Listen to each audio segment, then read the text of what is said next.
Please join me in welcoming back to the stage from the cast of Crimes of the Future, Nadia Litz, Don McKellar, Scott Speedman, Viggo Mortensen, producer Robert Lantos, and the writer and director of the film, David Cronenberg.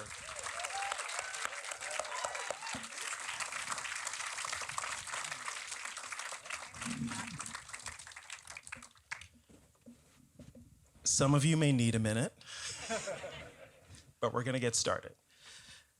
David, over the years, your films have been banned in some countries. They've been attacked on the floor of Parliament in Ottawa.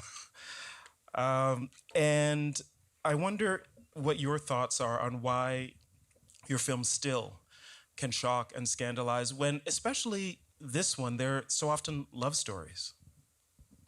Well, love stories are scandalous and are dangerous, actually, if you get right into them for the people involved, their vulnerability and so on. I really don't know. I mean, I've often been asked, why do I want to shock my audiences? And I actually don't want to shock audiences at all. That's not my intention.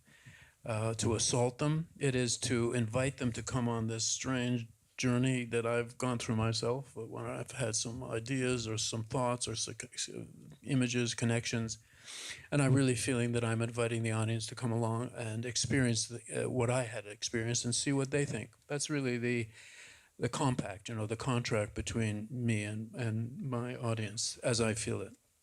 So I have no idea why strange people would be upset by anything I do, frankly, Audiences will sometimes want to know what the film means. What did you mean by it? And I hope we can all resist that urge, but can you maybe just answer that once and for all so we can put that to rest? Why don't you answer that? It means no good. It means no. Well, that's the thing. I mean, it doesn't. You obviously realize it doesn't mean anything. I mean it literally. It suggests things, it provokes things, or invokes things, and it's not. I don't have an agenda. And although I do think that all art is political, and I think all filmmaking is innately political in the larger sense, in the smaller sense, I'm not making a political film. I'm not warning people about something or chastising them for living in a certain way. I don't have suggestions about how to live your life better. Although on a one-to-one basis, if you want to ask me, I probably have some good ideas for you. So that's not, for me, the function of art to do that.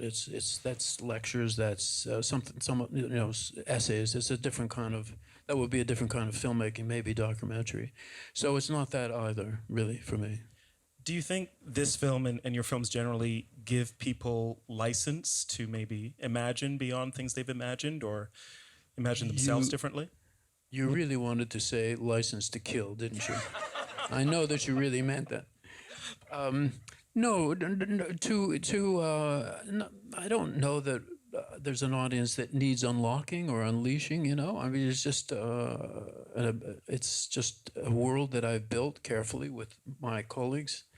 Tried very hard to make it come to life and be alive without getting into details. You're sort of suggesting things. You don't talk about what kind of government is really happening in this world, what kind of politics it is, why some technology works and why other technology doesn't.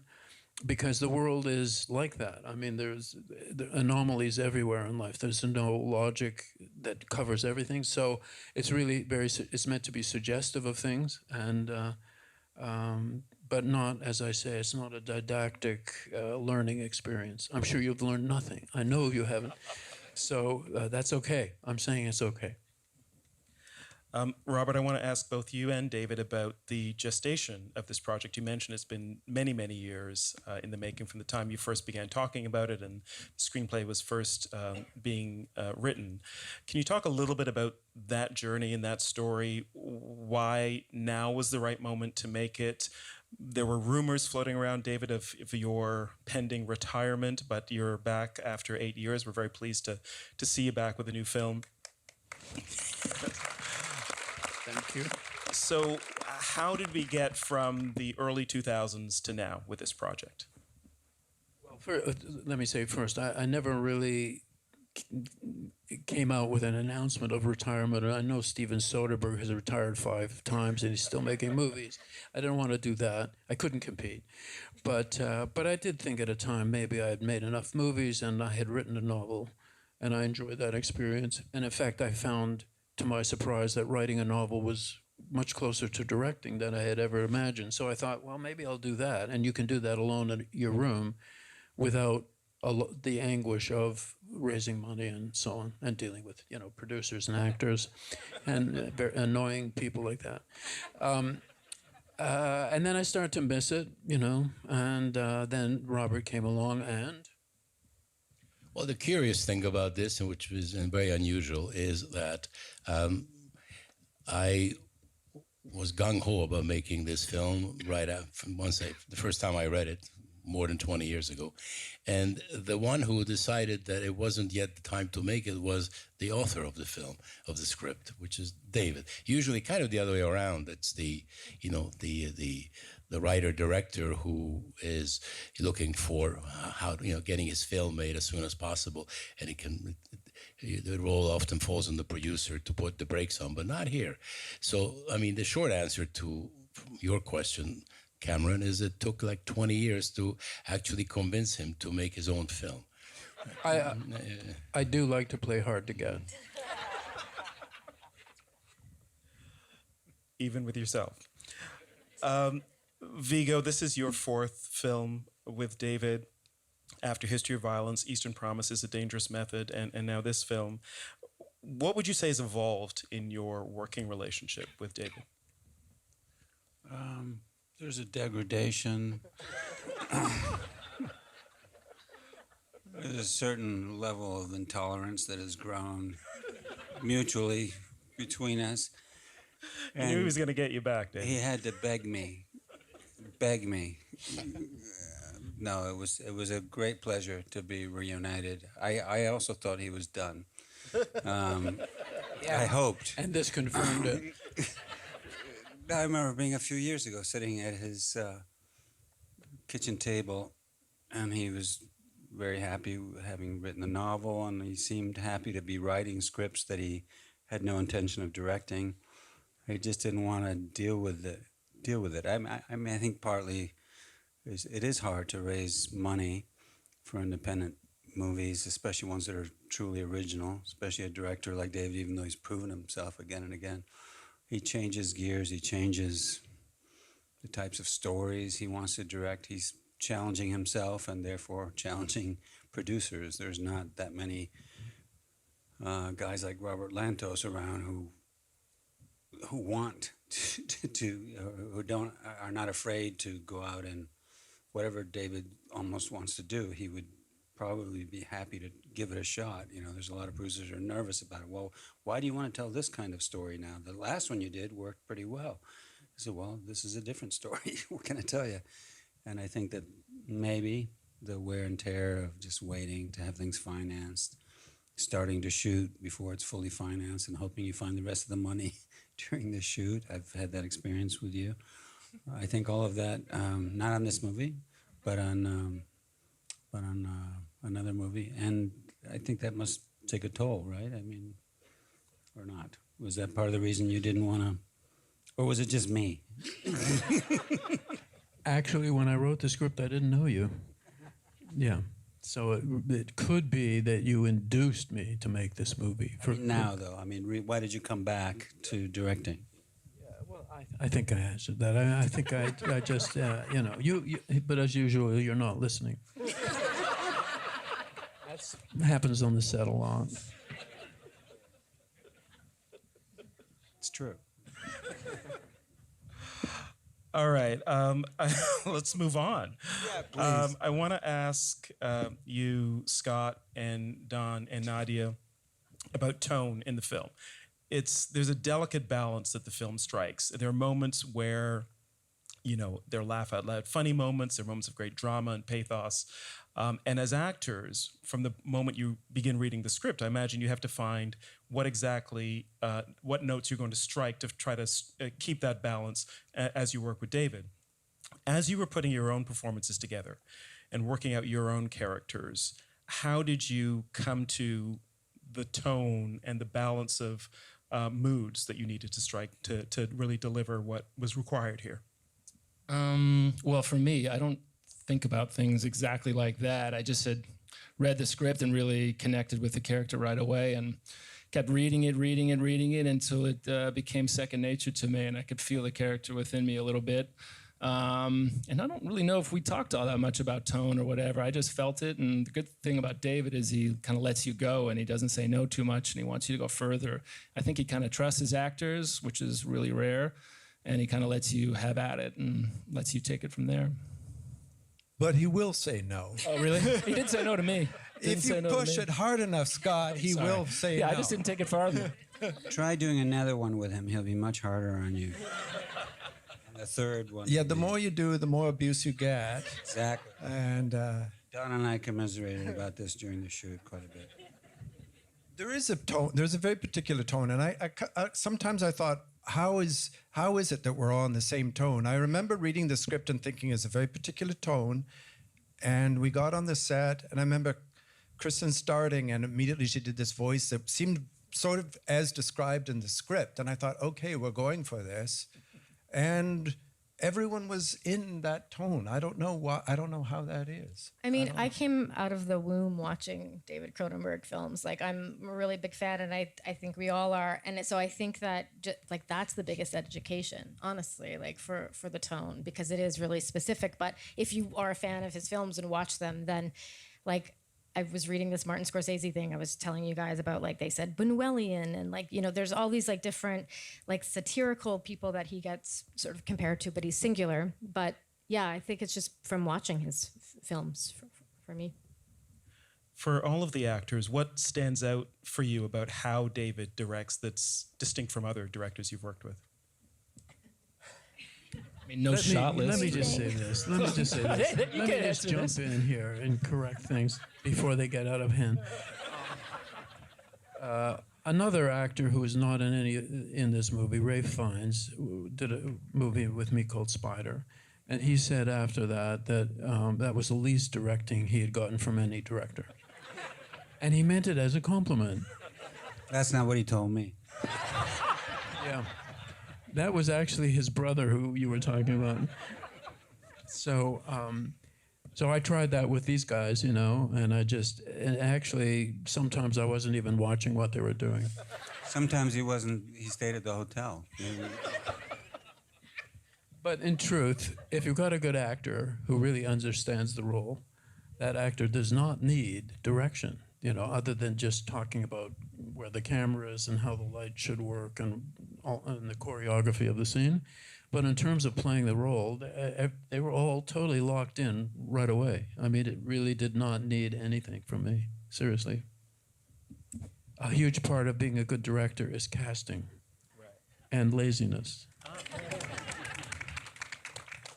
I still kind of want to hear from your actors, though. See, that's a big mistake. Okay, go ahead. He doesn't like us. Okay, go ahead. Action. Okay, cut. Oh no, I was just going to say the thing that blew my mind was the no shot list thing, that you don't prepare that way and allows, you know, the scene to take place and you sort of reinvent it from script to that day. You're not too precious with your own script, which again, very rare to me, and I love that. He knew it wasn't any good and we had to fix it. You changed lines, you mean? No, he had no shot list. Oh, no shot list. No, he comes on and he doesn't really say. He tells you some notions, and then he watches you, and then he devises a shot list, and he's always very present, and you know what you're supposed to do somehow. I think you also, Don, you said to me, like, he only does 1 or 2 takes. It better be good. Like, that was literally like your advice. No pressure. And actually, Emily, I don't know if she's out there, Emily Hampshire, shout out, was also, she said sort of the same thing because she was in Cosmopolis and she's a friend, and she was like, yeah, just like, you got to get it good on the first or second go. So. Actually, Léa Seydoux, I'll talk about her because she's not here. So, no, she's the first day or second day, she came over, and after we did a take, and then David said, "That's good. Let's go do something else." And then he sort of said it generally, not to us necessarily. And then she said, "Is he okay?" And I go, "Yeah, he's fine. He's doing great."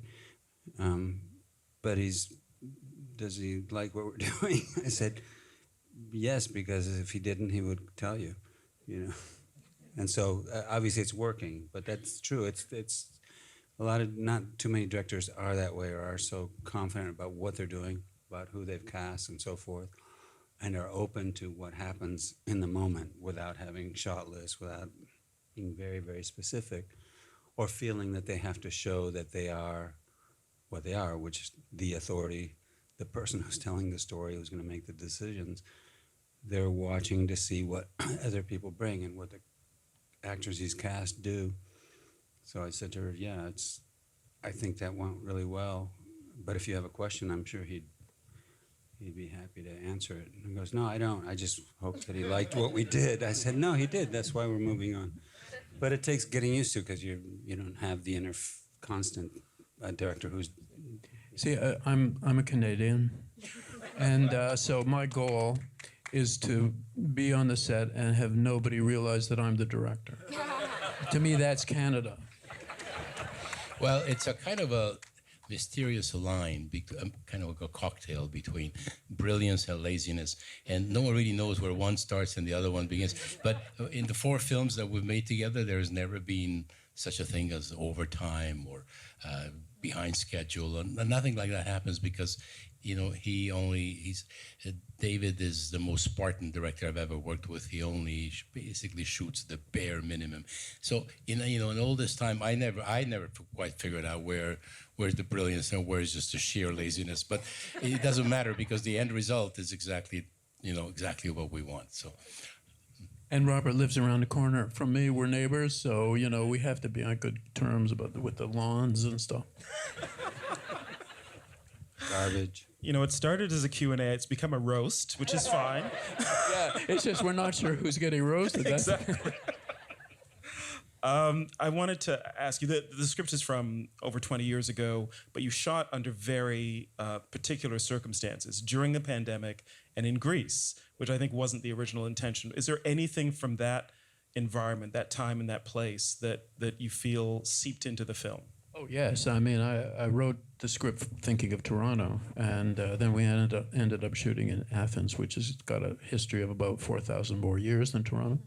And I was really happy to embrace Athens completely. In fact, the first shot in the movie that you see, that ship on its side, half sunk, that's not CG, that's for real. And I couldn't believe it when we saw it. We were looking at locations at the time, and I said, "What is that?" And they said, "Oh, well, it's been there for 20 years, And I said, well, this is a gift from Athens to me. I'm going to use that in the first scene of the movie. And then later we found this boat cemetery where there were boats that had been confiscated and left to rot because they had been involved in drug deals and there were court cases going on.